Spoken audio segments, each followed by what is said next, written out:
Birmingham is the largest city in Alabama. It's 74% African American.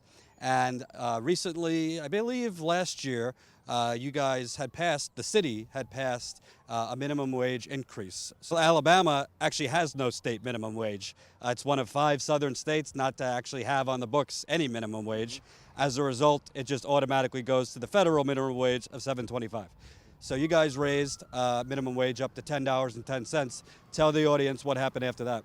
Like you said, Birmingham, a city 74% black. We have a Birmingham City Council of 9 members. 7 of those members are African American. Other 2 are white. You have a black mayor. So a city that's also the largest city in the state of Alabama with 212,000 citizens. When you look at the people that could benefit from a minimum wage, that's what Birmingham did. They looked at the people that work at this Arby's, that work at Captain D's, that work at Burger King, all these establishments that could use a minimum wage, a livable wage, especially when you look at the gentrification that's happening in Birmingham. So the city took a leap of faith and actually passed a resolution, an ordinance, raising the minimum wage to $10.10 an hour. The state of Alabama came back and said, no, you will not do that. State Representative David Faulconer, he was the one that presented an opposing bill of Birmingham's minimum wage increase. Now, David Faulconer is an attorney in Alabama that makes about $314 an hour. He lives in the richest part of the state, which is Mountain Brook, Alabama. Literally, 2 blocks separate the city of Birmingham and Mountain Brook, and that's where David Faulconer is from. So he put forth a bill that would strip Birmingham of raising its minimum wage. And ever since then, we've been in a battle with the state. Right now, we're still in court with the state of Alabama over this overreach of their authority because Birmingham operate under what we call a mayor-council form of government, which was adapted by the state legislator. So the state legislator came up with how the city of Birmingham is actually ran. So that's why we have, the state overreach, because again, if the state was the one that created the law to say, okay, this is your form of government, then we're the ones to say, okay, this is what you can and cannot do as an actual city, and that's what happened. So the vote, as noted in the lawsuit, fell almost entirely along racial lines. 71 members of the House, all white, voted against the minimum wage increase, while 27 of the 31 opponents were black. So that means there were 4 brave white folk in the legislature who voted for the minimum wage. Let me tell you this, $67 billion come through the city of Birmingham every single year. So there's plenty of money in the city of Birmingham. A lot of state representatives down in Montgomery do a lot of business here in Birmingham. A lot of their businesses are here in Birmingham.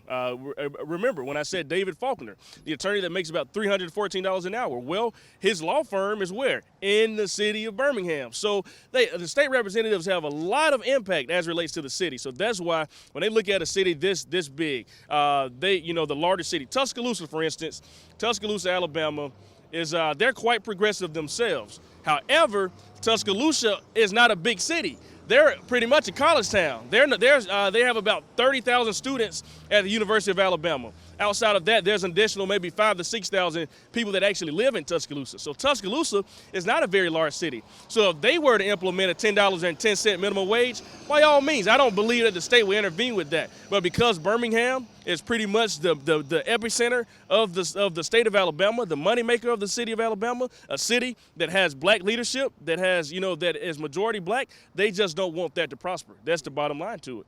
And I also think there's an element where, you joked off camera, like they don't even know what a progressive is. Absolutely. But if Birmingham would have passed, it was reported that Huntsville was going to try to follow suit to raise the minimum wage. Tuscaloosa was going to follow suit to raise the minimum wage. These predominantly white, very, very Republican legislators, they don't want any progressive success in their state. And a part 2 is because now you're starting to mess with their election and their funding. If you have Huntsville and, the second largest city become progressive, then you're talking about, okay, well, we're not progressive as legislators. Maybe they'll elect actual progressive into office. So that's why I think that they stay away from it. They try to keep, this state is majority white, majority poor. But those same individuals always vote for these rich individuals to lead our state representative, state senator, governor. So they always vote against their best interests. Which is also sounds like a common problem in the South. Anyway. Yeah, absolutely. The Bible Belt, which, by the way, I'm not sure we should say this, but Alabama watch more porn than anybody. So, how contradictory. But we have more people poor in the Bible Belt than anything. So you have a lot of mishaps going on in Alabama. But we do have to start. Myself, we're working grassroots. I'm always in a grassroots individual. That's what we're working toward to get some things actually changed here in Alabama. Well, I think it's important also because there's there's many different forms of racism, but you got the type of in-your-face racism, like the President of the United States putting a white supremacist in his office, like Steve Bannon, or you have subtle racism where State Senator, I believe, Tripp Rippin, his quote on this was, "I'm not for government really establishing the minimum wage, and I do encourage people to get all their worth. And if they are hired at the minimum wage, that they show the people who they are working for that they are worth more than that." Yes, Mr. Pittman, because the people here at Hardee's, the bosses here at Hardee's, they give a damn about their employees' worth. They're going to give merit raises to their employees. That's not how corporate America works. That's not how the United States of corporations work. These folks, and again, it's not just Hardee's, there's plenty of fast food and minimum wage places. It is not in their interest to pay their workers. I did interviews in Oregon at Burgerville. Other independent media have done plenty on minimum wage and fast food workers. They're not giving merit wages, and if you just show up on time and you work those extra hours and you're always dependable and you never call in sick and you have a smile, you're going to get raised. No. That's not how it works. We don't employ on a merit system. And people who do get plenty of raises and subsidies are corporations and oil companies. This state is there's so much corruption here. Every form of government is being looked at by some kind of grand jury. The governor's office, from his mistress, state legislators. Tell the audience about that. They call him Governor Love here. Yeah, we call him the Love Gov. He has flown. His wife of 50 years divorced him because he had a mistress that was working in his office that he still has denied. Well, we have tapes of him saying things. He's flown her around on state aircraft to everywhere as recently as inauguration.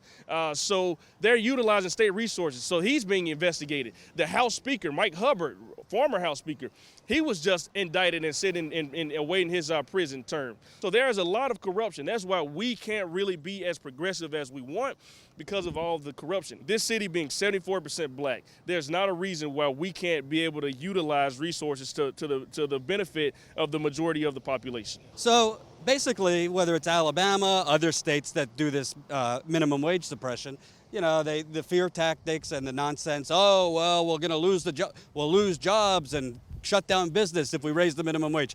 Minimum wage has been being raised for 70-something years in America. America still stands. There's study after study showing that raising the minimum wage, systematically does not destroy jobs. When you raise the minimum wage, wow, what a shock. You put more money into people's pockets and it puts more money into the economy, hence businesses. So yeah, you could cherry pick, and there's conservative think tanks who have found that minimum wage destroys businesses.